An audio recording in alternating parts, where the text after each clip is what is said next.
에듀윌 유료 회원만의 남다른 서비스.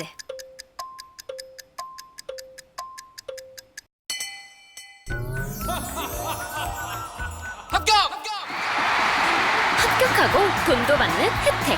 오직 에듀윌 유료 회원에게만. 에듀윌. 무료 합격! 네, 안녕하십니까? 자, 이번 달 시사상식 강의를 맡게 된 양광모입니다. 자, 지금부터 저와 함께 11월 시사가 어떤 식으로 좀 나왔는지 확인해 보도록 하겠습니다. 자, 들어가 볼게요. 자, 이번 달 시사는요, 총 36개 소재로 준비를 했습니다. 자, 가장 중요한 커버 스토리 2개 소재가 있고요. 나머지는 이제 분야별로 각각의 중요한 것들을 좀 모아봤습니다. 그래서 이번 첫 시간은 커버 스토리하고 정치행정하고 이 2개의 파트에 대해서 한번 나가보도록 하겠습니다. 자, 먼저 커버 스토리의 주요 소재입니다. 자, 빈칸 한번 끼워 넣어 볼까요? 자, 매년 10월 달에 무슨 상 수상자를 발표합니까? 인류에 공헌했던 정말 중요하신 분들에 대한 시상입니다. 바로 노벨상이죠. 노벨상 수상자가 발표가 됐고요. 자, 그 다음으로 이제 지난달에 뭐 엄청난 지금 사태가 하나 있었죠. 우리나라의 가장 큰 IT 기업의 하나라고 할 수 있는 어디에서 초유의 장시간 먹통 사태가 발생했습니다. 한 이틀 동안 좀 제대로 되지 못했던 것 같은데요. 자, 어떤 회사였죠? 바로 카카오죠. 카카오의 초유의 장시간 먹통 사태에 대해서 살펴보겠습니다. 자, 먼저 첫 번째입니다. 노벨상 수상자가 발표가 됐는데요. 다양한 분야, 생리의학부터 해가지고 물리화학, 화학, 문학, 평화, 경제학상의 수상자들이 이렇게 발표가 됐습니다. 자, 어떤 내용들이 있는지 하나씩 들어가 보도록 하겠습니다. 자, 노벨상 발표입니다. 노벨상 누가 이제 제정을 했나요? 우리 다이너마이트로 유명한 스웨덴의 화학자 알프레드 노벨의 유언에 따라서 인류 복지에 큰 공헌을 한 사람이나 단체 수여하게끔 되어 있고요. 자, 노벨상의 첫 번째 생리의학상입니다. 자, 생리의학상은 우리 고대 인류와 현대인의 어떤 차이, DNA 차이를 규명한 인류학자, 스웨덴 학자 중에 스반테 파보라는 분이 수상을 했습니다. 그래서 자, 멸종된 고대인과 현대인 간의 어떤 유전적 차이를 규명하고 그로 인해서 고유전체학이라는 새로운 학문 분야를 확립한 데 의의를 두고 있습니다. 보니까 자, 멸종된 고대인 중에 네안데르탈인이라고 있죠. 그래서 이 뼈 분석을 통해서 자, 아시아와 유럽인 유전자 중에 한 5%가 네안데르탈인으로부터 왔더라. 또 이제 다양한 질병들이 그 멸종된 네안데르탈인으로부터 우리가 물려받았구나라는 것을 규명한 그런 이제 의의를 가지고 스반테 파보라는 분이 생리의학상을 받았습니다. 다음 내용은요. 물리학상입니다. 물리학상. 양자 기술에 대한 이제 커다란 가능성을 선보인 과학자 3분이 받았습니다.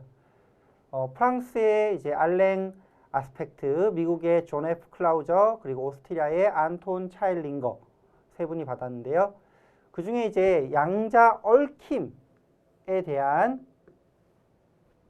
조사, 제어를 통해서 양자 기술의 토대를 마련해가지고 지금 이제 양자 기술도 상당히 지금 발전할 걸로 보입니다. 앞으로 양자 컴퓨터, 양자 통신 이런 것들이 상당히 이제 빠르게 발전하고 있는데 거기에 대한 의의를 인정을 받았고요.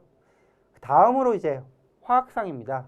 화학상은 분자결합 관련해서 효율적 분자결합 반응 연구에 기여한 3분이 받았는데요. 자, 미국의 캐롤린 R.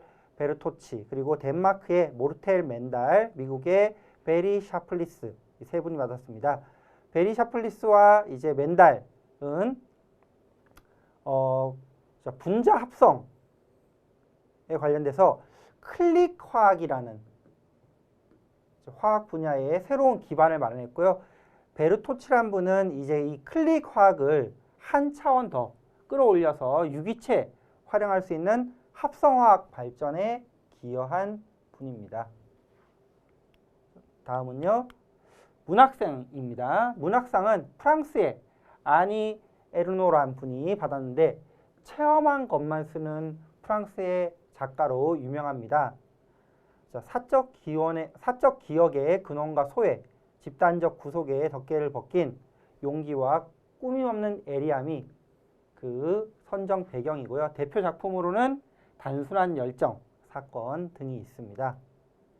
그 다음 노벨 평화상인데요. 이번 노벨 평화상은 상당히 지금 시의적인 의의가 있는 러시아 전쟁 범죄 그리고 인권 침해에 맞선 개인 한 명, 단체 두 곳이 선정이 됐습니다. 먼저 인권운동. 러시아 옆에 있는 벨라루스 인권운동가 알레스 비알라스키가 받았고요. 그 다음에 이제 러시아 전쟁 범죄 관련돼서 러시아 소재에 있는 국제인권단체 메모리얼 그리고 우크라이나 인권단체의 시민자유센터가 수상을 하게 됐습니다. 자, 먼저 벨라루스 인권운동가 알레스 비알라스키는 벨라루스의 현 대통령이자 독재자로 얘기되고 있는 루카챈코 대통령의 영구 집권을 이제 허용하는 그 개헌에 반대했던 그런 거에 이제 인정을 받았고요. 그리고 이제 러시아 전쟁 관련해서는 러시아의 한 단체 메모리얼 러시아의 이제 전쟁에 반대하고 그리고 우크라이나 인권단체가 수상을 했네요. 자, 마지막으로 이제 경제학상입니다. 노벨 경제학상은 금융위기를 연구한 미국의 3명의 경제학자가 받았습니다. 다들 잘 아실 것 같은 전 FRB, 페드 의장 벤 버냉키, 그리고 더글라스 다이아몬드, 필립 디버그 이 세 분이 받았는데요. 벤 버냉키 전 페드 의장은 미국 대공황을 분석했는데 그게 은행 위기와 직접적으로 관련이 있더라라는 것을 밝혔어요. 은행의 위기가 결국에는 공황의 그런 깊이와 시기를 결정하더라, 상당히 길게 만들더라라는 겁니다. 그래서 은행 위기를 잘 막지 않으면은 경제 위기가 상당히 커질 수 있다라는 것을 이제 증명을 해냈고요. 지금 우리나라뿐만 아닌 세계적인 뭔가 지금 위기가 지금 다가오고 있는 상황에서도 항상 이제 예의주시하고 있는 게 바로 이 경제 위기가 더 심해지지 않으려면은 은행이 중요하다. 은행의 위기가 결국에 사람들에게 영향을 크게 미친다라는 거를 우리 또 이걸 통해서 또 알 수가 있죠. 그 다음 이제 다이아몬드와 딥버그 교수님은요, 1980년대부터 은행 보호를 위한 정부 역할, 중요성을 규명했다. 결국 이제 은행 위기를 막기 위해서 정부가 해야 한 큰 역할이다. 그리고 시장 루머로부터 촉발된 이 뱅크런이 결국 은행 붕괴로 이어지는데 이러한 과정을 또 잘 분석하셨습니다. 자, 이렇게 10월달 노벨 수상자에 대한 내용을 첫 번째 토픽으로 가져왔고요. 자, 그 다음 또 커버 스토리로는 바로 지난달 우리나라에 있었던 카카오 사태였죠. 카카오 장시간 먹통 사태. 이 카카오 이 먹통 사태 대표적인 사진으로 하나 가져온 게 주차와 관련돼서 카카오티 주차. 카카오 가지고 있는 게 우리가 단순히 메신저뿐만 아니라 뭐 택시, 페이 뭐 상당히 많이 있습니다. 그러면서 우리가 소소하게 사용했던 그런 것들이 상당히 대부분 이제 먹통이 되면서 시스템 장애가 되면서 일상이 멈췄다는 것을 알 수가 있죠. 자, 내용 살펴보겠습니다. 자, 배경은요. 바로 판교에 있는 SKCNC 판교 캠퍼스 데이터 센터 화재로부터 시작이 되는데요. 10월 15일 날 이 데이터 센터에 화재가 발생하면서 서버들이 멈추게 됐죠. 그래서 카카오의 이제 메인 서버가 바로 여기 있었고요. 카카오뿐만 아니라 뭐 네이버 등등의 서비스의 서버들도 거기에 있었는데 이제 가장 큰 게 카카오 메인 서버로 인해서 발생했던 카카오의 대부분의 시스템들이 먹통이 된 것들, 오류가 발생한 것들입니다. 카카오톡, 카카오티, 택시, 카카오맵, 지도고요. 자, 카카오페이, 결제, 그리고 다음 카페, 커뮤니티, 멜론, 음악, 다음 뉴스, 네이버, 라이브 커머스까지 대부분의 이제 카카오의 서비스들이 이런 식으로 장애가 발생했습니다. 자, 그로 인해서 전 국민이 지금 사용 서비스가 중단이 되다 보니까 상당히 이제 패닉에 빠졌던 거죠. 이게 바로 어떻게 보면은 지금 IT 강국이라고 할 수 있는 우리나라에서 이 IT가 모든 사회 분야에 영향을 주고 있기 때문에 초연결 사회의 취약점이 그대로 드러난 사태다라고 얘기를 하고 있죠. 그래서 얼마나 이제 우리 많은 서비스가 이런 IT, 특히 또 몇몇 거대 IT 기업에 종속되어 있는지를 그대로 우리가 알 수 있게 된 사건이었습니다. 자, 카카오의 주요한 메인 서버가 작동이 되지 않으면서 개인들 불편은 뭐 우리가 바로 느낄 수 있었는데요. 직접적으로 이로 인해 피해를 받은 것들은 주로 이제 기업들과 자영업자들, 가까이 있는 자영업자들이 많았습니다. 카카오톡을 통해서 예약을 받거나 아니면은 이제 카카오 서비스를 통해서 뭐 결제를 하거나 웨이팅 서비스, 택시 이런 것들이 다 장애가 발생했죠. 뭐 카카오톡을 선물하려고 구매했던 기프티콘을 이용해서 선물하려고 하든지 아니면 뭔가 사용을 하려고 할 때 기프티콘 사용이 불가했고요. 택시로 예약을 잡으려고 하는데 택시 예약이 되지 않고 택시 기사님은 그걸로 이제 뭐 예약한 곳에 가려고 하는데 그게 먹통이 되고 그래서 배차를 받지 못하고 그리고 카카오뱅크의 뭐 간편 이체도 되지 않았고 예약 주문 확인도 되지 않고 예약 주문 자체도 되지 않고 아니면은 카카오톡으로 주문받은 주문서를 가지고 뭔가를 이제 생산하거나 제조하려고 하는데 그게 또 되지가 않고 다양한 분야에 문제가 발생했습니다. 그래서 결국에는 이제 이게 어떻게 보면은 한 기업의 문제이기도 하지만 전 국민이 얽혀 있다 보니까 일종의 재난이었던 거죠. 그래서 재난 상황실을 마련했고요. 이 재난 상황실을 이제 실이 아니라 앞으로는 본부로 격상해서 관리를 해야겠다라는 것들을 알게 되었죠. 그래서 우선 뭐 데이터 센터도 지금 한 곳에 메인으로 한 곳에 두는 게 아니라 트윈으로 이원화시키는 사고 예방 방안이 당연히 있어야 될 것 같고요. 또 사고 발생 시 보고하거나 조치하는 제도 마련도 필요해 보입니다.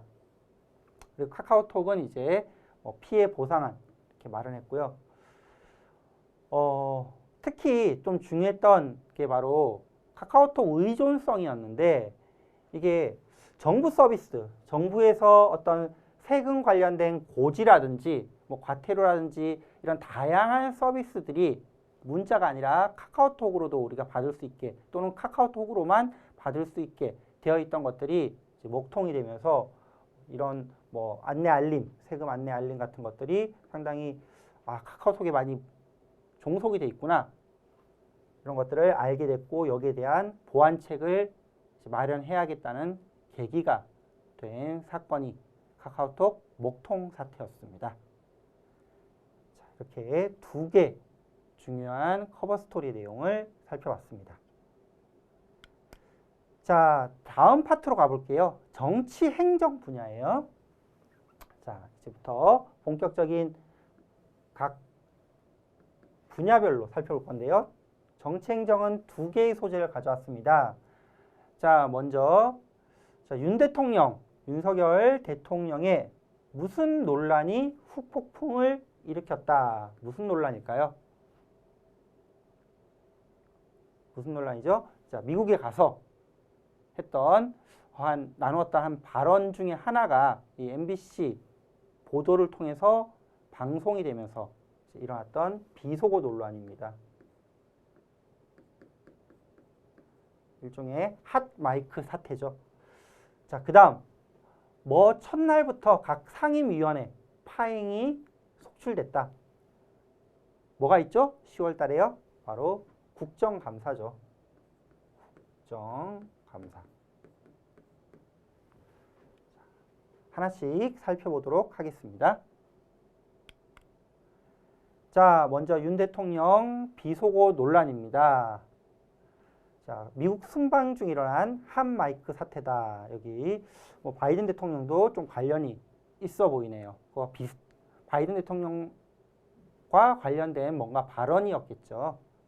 내용 들어가 보겠습니다. 자, MBC에서 이 한 마이크를 보도하면서 이제 논란이 불거졌고요. 이로 인해서 여야가 충돌했습니다. 9월 21일 날 뉴욕의 글로벌 펀드 재정 공약회에 윤 대통령이 참석을 했는데, 자, 이 회의장을 나가면서 박지인 전 이제 외교부 장관과 말했던 대화 내용이 언론 보도에 나오면서 이 사태가 시작됐습니다. 자, 거기서 이제 나왔던 얘기가 개인적으로 박지인 외교부 장관과 간단하게 이제 스몰 토크 하는 내용이었는데요. 어떤 내용이었냐면은 미국 국회에서 이 땡땡들이 비속어겠죠. 땡땡들이 승인을 안 해주면 바이든은 쪽팔려서 어떡하나라는 자막이 달렸어요. 이 자막 때문에 논란이 됐습니다.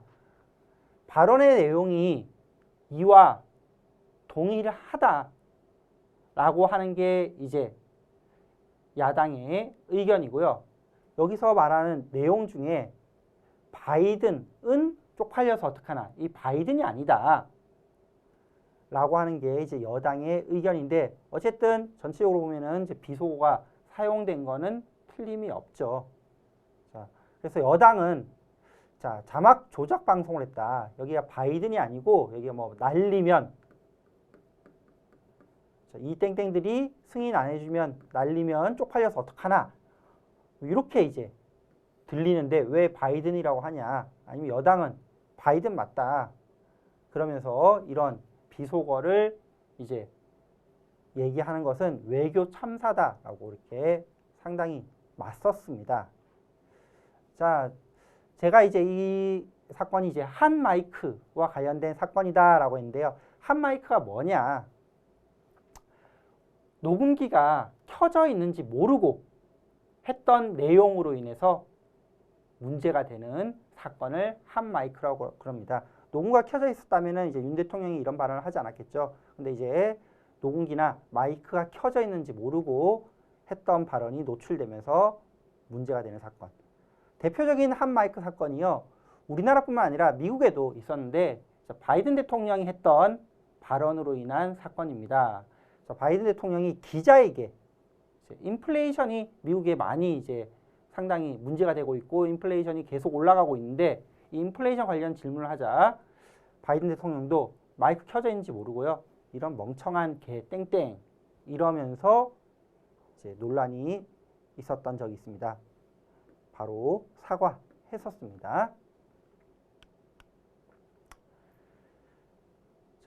이 발언에 대해서 방금 언급했듯이 듣기 평가가 제각각이다. 이게 일각에서는 좌파기에는 바이든이라고, 야당기에는 바이든 대통령이라고 들리는데, 우파기에는 아까 했던 발언이 뭐 날리면 또는 발리면 이렇게 들린다라는 우스갯소리까지 나오게 됐고요. 이게 윤 대통령 지지율에 상당히 치명타가 되었습니다. 가뜩이나 이제 지난달 시사에서도 윤 대통령 지지율이 계속 이제 떨어진다, 20%대까지 왔다 이렇게 했는데, 이거 역시 윤 대통령 지지율에 상당히 치명타가 됐습니다. 대통령의 비속적 발언이 미국 대통령을 향한 것이든 아니면은 뭐 국내 정치권을 향한 것이든 비속어는 부적절했다는 발음 사실에는 변함이 없고요. 자, 대통령 지지율 긍정 평가 비율이 24%로 다시 한번 취임 이후 최저치를 기록하게 되었습니다. 비속어 발언 이렇게 정리하겠습니다. 다음 내용은요. 국정감사와 관련된 겁니다. 대통령 취임 이후에 있었던 우리나라 취임 이후 첫 국정감사였는데 국정감사 시작하자마자 여러 상임위에서 정부 부처와 관련된 상임위에서 파행이 속출됐습니다. 10월 4일부터 시작한 국정감사의 주요 이제 내용 관련된 사진 한 장면이 이렇게 제시되어 있네요. 자, 어떤 것들이 이제 국정감사의 주요 파행 내용이었냐 간략하게 한번 살펴보겠습니다. 자, 우선 가장 큰 거는 이제 이 여소야대 정국이기 때문에 이 논란이 더 클 거예요. 그죠? 통일위에서는요, 박진 외교부 장관 해임해야 된다. 앞선 비속어 논란 관련해서 그래서 여야 난타전이 있었고요. 법제사법위원회에서는 서해 공무원 피격 사건에 대해서 전 문재인 대통령 서면 조사 요구에 대한 내용이 있었는데 이제 민주당 같은 경우에는 절대 이제 서면 조사 응해서는 안 된다. 피켓 시위를 하면서 좀 반발이 컸었고요.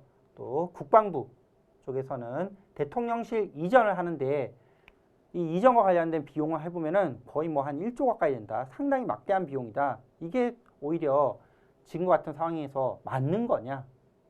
라는 거죠. 적자가 심한 우리나라 상황에서요. 또 교육부 국감에서는 이제 김건희 여사 논문 표절 의혹 지금 뭐 1년째 계속되고 있는데요. 이에 관련해서 증인 채택에 대해서 여야의 난타전이 있었습니다.